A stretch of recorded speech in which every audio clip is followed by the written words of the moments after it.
After last week's final game of the three-match series against the Braves was washed out, the Cubs had an okay 22-18 record, but a 3-1 success in Cincinnati has boosted their win-loss stat and put them right back in the mix in the National League Central. Chicago are currently in a three-way group chasing down the Brewers, along with the Pirates and the Cardinals. The victory over the Reds saw Chicago rack up a 10-0 win in Game 2, the ninth time this season that they've cracked double figures, suggesting that this is a team that is starting to fire. But there have also been some big losses, including an 11-2 reverse against the Rockies at the start of the month. That came in the middle of a 5-game losing streak that was followed by 5 wins in a row, underlining the feast or famine nature of this season so far. For fans and pundits alike, predicting which way this year is going to go for the Cubs is a risky business. If you're thinking of backing them in any of the MLB markets on www.stakers.com, which Cubs team will you be putting your money on?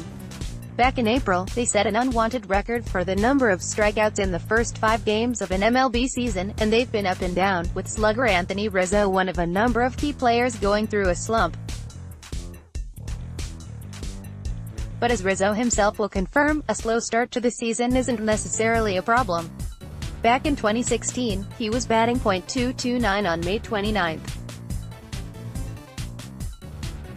By the time the All-Star break came round, he'd lifted that stat to .299. 4 months later, he was catching the final out in the World Series. Another Cubs player who has shown that class will out is former Rookie of the Year, Kris Bryant. Early last season his numbers were poor, but by the end he was batting at .295. This time round, Bryant has been the pick of the Cubs offense. In fact, he is in the form of his life. Averaging .301 and with 8 home runs under his belt already, he has only struck out 25 times so far, compared to 46 at the end of May 2017. There were also encouraging signs from superstar signing Yu Darvish.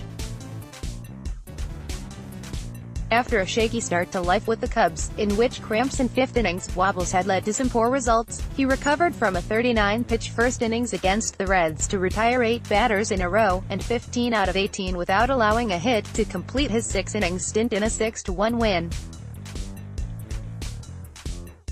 That was a great confidence booster for a player who will be crucial to the Cubs' hopes of going deep into the postseason, and a sign that as long as they can stay in contention in the Central Division, and the longer the campaign goes on, the more they will be able to assert their class. There's a long way to go till the World Series, and if you write off the Cubs, you do so at your peril. Let's block ads. Why?